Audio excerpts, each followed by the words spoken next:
Hello everyone. Let's start with our next topic, that is ribosome.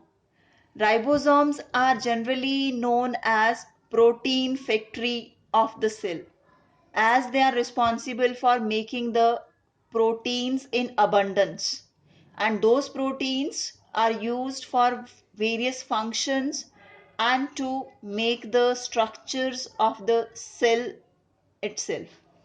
Let's start what ribosome is.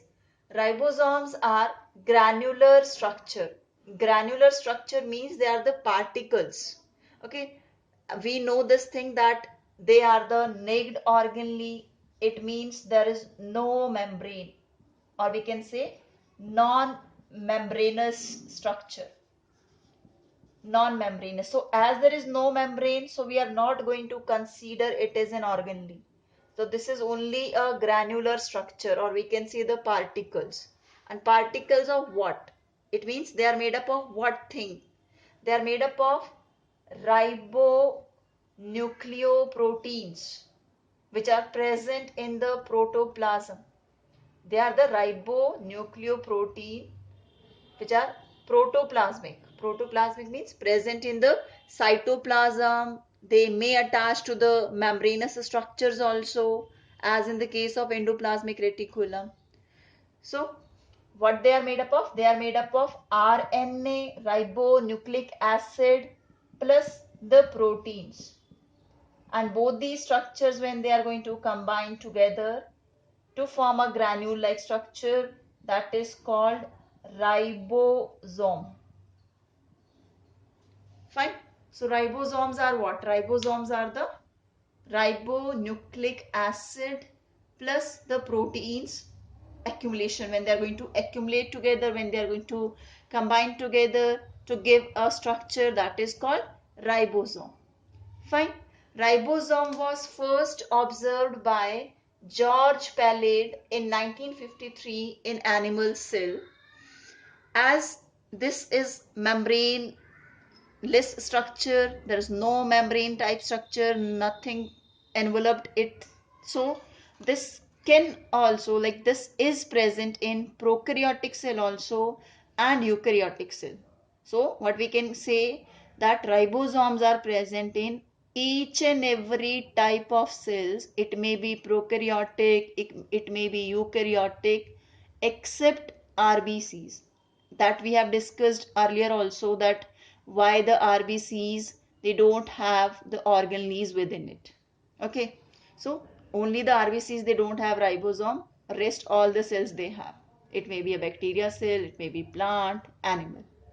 Second important thing, when we talk about that, their numbers depends upon the cell size, the cell function, what kind of requirement is there in the cell for the proteins, or how much proteins are required for the cell.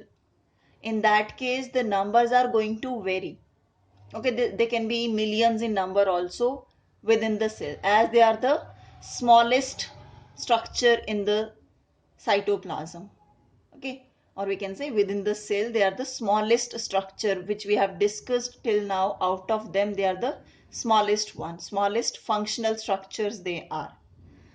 Now ribosomes are formed inside the nucleolus in a eukaryotic cell, and in the case of prokaryotic cell, they are formed inside the cytoplasm.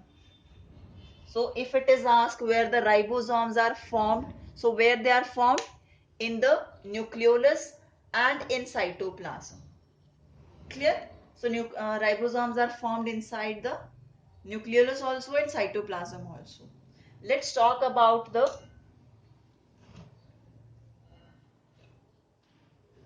structure of it and types of it. Okay, we are not going to go with the details of its structure, as it is not the part of your syllabus, but we'll just talk about its time. As on the basis of their presence in the type of the cell, the ribosomes are going to vary in their structures. They are eukaryotic ribosome and prokaryotic ribosomes. Okay, eukaryotic ribosomes present in eukaryotic cell, prokaryotic ribosomes are present in prokaryotic cells. So the eukaryotic ribosome is 80S ribosome also we can call it, and this one we can call 70S ribosome. This ribosome is consist of two subunits. One is the smaller unit and one is the larger unit. Okay, the smaller unit in the case of 80S, that is 40S and 60S. In the case of 70S, that is 30 and 50S. Don't get confused between these two S and S, what they are. They are only the, what we can call, S going to represent the sedimentation. Okay, if for this particular stage, just remember this, that S is going to, indirectly we can call it that measurement of, or we can say calculation of the density and size of these particle like structures. So that S stands for that, sedimentation rate we can call it. So that is for that.